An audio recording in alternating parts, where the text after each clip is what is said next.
मान लीजिए कि आप इंडियन एक्सप्रेस के वेबसाइट पे किसी भी न्यूज़ आर्टिकल पढ़ रहे हैं और साइड में एक पॉपअप ऐड आता है कि आपको प्री अप्रूव्ड लोन, वो भी 4 टू 5% इंटरेस्ट पर एनम के रेट में मिल रहा है।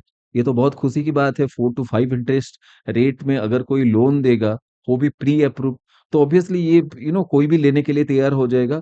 पर यहाँ एक स्कैम में आप फंस सकते हैं अगर आप छोटी-छोटी बातों पे ध्यान ना दें तो। तो इस तरीके का जो स्कैम्स होता है लोगों के साथ, इसको जनरली फिशिंग अटैक्स कहा जाता है, जिसमें क्या होता है, एक जो हैकर होता है या फिर जो पर्सन होता है, जो स्कैमस्टर्स होते हैं, वो क्या करते हैं, आपको एक ऐसे वेबसाइट में लेके जाते हैं, जिस वेबसाइट में आप अपना पर्सनल इंफॉर्मेशन जैसे आपका आईडी और पासवर्ड आप वहां डाल देते हैं अपने बैंक का, और ओटीपी जैसे भी बैंक से आपके पास आएगा, तो आपको तो यही लग रहा होगा ना कि वो जो वेबसाइट पे आप गए हैं लोन अप्लाई करने के लिए, वो एसबीआई का है, क्योंकि बिल्कुल वो हूबहू एसबीआई की वेबसाइट के जैसे दिखेगा। तो आप वहां बिल्कुल बेझिझक होके सारा ओटीपी और पासवर्ड आईडी सब कुछ डाल देंगे। उसी वक्त आपका ओटीपी आईडी पासवर्ड सब कुछ डाल के वो आपका अकाउंट एक्सेस कर रहा होगा और आपके अकाउंट से अपने मनचाहा पैसा उड़ा के ले जा रहा होगा। तो इसी चीज को रोकने के लिए जो रिजर्व बैंक ऑफ इंडिया है, उसने एक डॉट बैंक डॉट इन का डोमेन इंट्रोड्यूस किया है। तो चलिए देखते हैं कि ये जो डॉट बैंक डॉट इन का डोमेन है, ये कैसे हेल्प करेगा कॉमन लोगों को इस स्कैमस्टर से बचने में।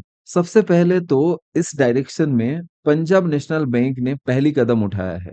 पंजाब नेशनल बैंक ने अपना जो डोमेन है, ओरिजिनल डोमेन, उसको मूव किया है डॉट बैंक डॉट इन में। जो ओरिजिनल डोमेन है उसको उसने मूव ऑलरेडी कर चुका है। आप अगर पंजाब नेशनल बैंक के ओरिजिनल वेबसाइट में जाएंगे तो उधर क्लियरली दिखा देगा कि आपको डॉट बैंक डॉट इन, जो कि एक सिक्योर डोमेन है, उसमें जाना पड़ेगा। तो थोड़ा गहराई से जानने के लिए और समझने के लिए हम देखते हैं कि ये जो डॉट बैंक डॉट इन होता है वो होता क्या है। एक लाइन में अगर मैं आपको सिंपल वे में बता दूं तो डॉट बैंक डॉट इन वही है जो डॉट कॉम के जगह लगेगा। ओके, तो यहाँ पर आप देखने की कोशिश कीजिए, जो हमेशा एकदम लेफ्ट में होता है ना, उसको हम बोलते हैं थर्ड लेवल डोमेन।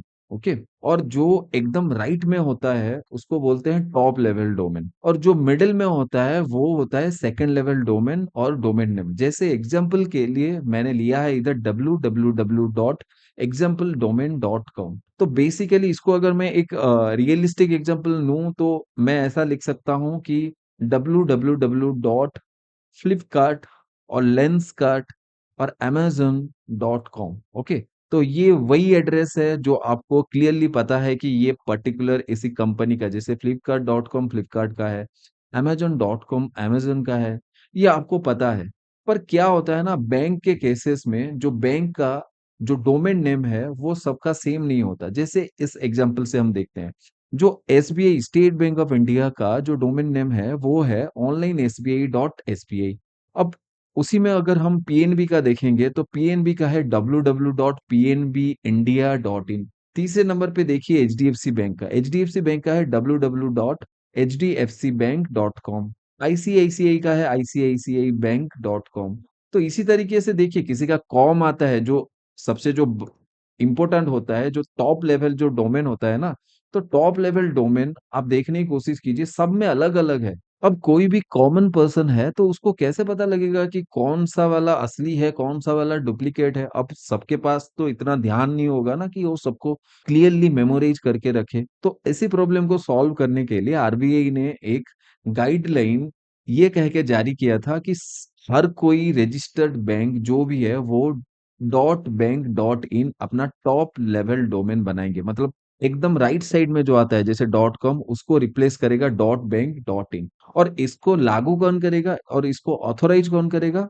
इसके लिए एक इंस्टीट्यूशन है जिसका नाम है Indian institute for development and research in banking technology, और शॉर्ट में अगर हम बोलना चाहेंगे तो इसको आईडीआरबीटी बोल सकते हैं। ओके, आपको क्लियरली फोटो में दिख रहा है आईडीआरबीटी।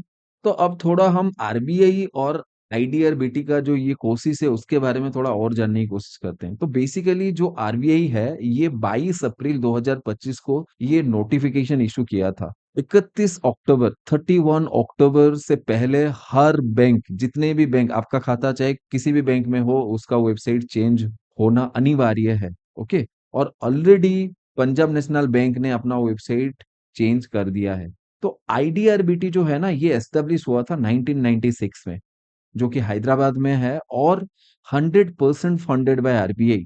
ये कोई सब्सिडियरी नहीं है, ये एक आरबीआई के अंडर काम नहीं कर रहा है, ये अपना ऑटोनोमस खुद का काम करता है, और ये सोल ओनली आईडीआरबीटी के पास ये अथॉरिटी है कि वो .बैंक.इन का जो डोमेन है वो प्रोवाइड करा सकता है। अब नेक्स्ट आपको इधर नोटिफिकेशन में दिख रहा होगा कि 22 अप्रैल 2025 को आरबीआई ने एक सर्कुलर जारी किया था, जिसमें उसने क्लियरली बता दिया है कि हर बैंक को .बैंक.इन के डोमेन में माइग्रेट करना पड़ेगा, और ये काम शुरू हो चुका है। और आगे धीरे धीरे अक्टूबर 31, देखिए आप इधर क्लियरली लास्ट डेट उसने मेंशन कर दिया है कि अक्टूबर 31 के पहले ही आपको ये सब करना होगा। हर बैंक के लिए ये करना बिल्कुल कंपलसरी है। अब नेक्स्ट हम अभी ये डिस्कस करते हैं कि ये जो डिसीजन आरबीआई ने लिया है कि अक्टूबर 31 पहले से सब कुछ चेंज करने में, इसमें क्या फायदा होगा, इसमें क्या सच में एक कॉमन जो आदमी है, जो कॉमन सिटीजन है, उसको सच में कुछ कोई फायदा होने वाला है या नहीं है।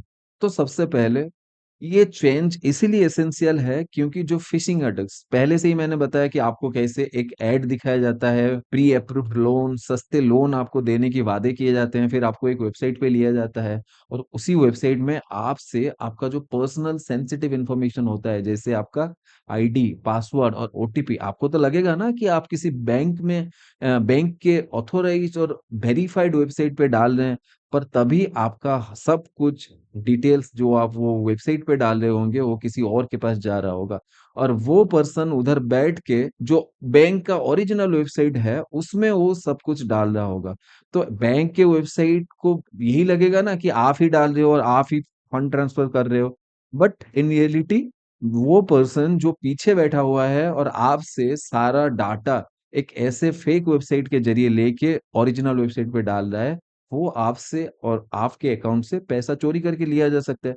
तो ये सब ना हो, अगर आपको ये पता है कि जो भी बैंक का वेबसाइट है उसके लास्ट में .बैंक.इन आएगा, तो आपको और कोई भी कंफ्यूजन नहीं होगा। आप तुरंत अगर देखेंगे .बैंक.इन के सिवा कोई भी चीज दूसरा कोई उधर लिखा हुआ है, कुछ भी अलग है, लेट्स से .बैंक.कॉम है, लेट्स से .बैंक नहीं है, सिर्फ .कॉम है, तो आप क्लियरली उसी वेबसाइट में अपना सेंसिटिव इंफॉर्मेशन नहीं डालेंगे। और इसके ऊपर कुछ और अगर हम देखने की कोशिश करें, तो जो एनबीएफसी है, जो मैंने बताया ना, वो बैंकिंग इंस्टीट्यूशन के लिए है।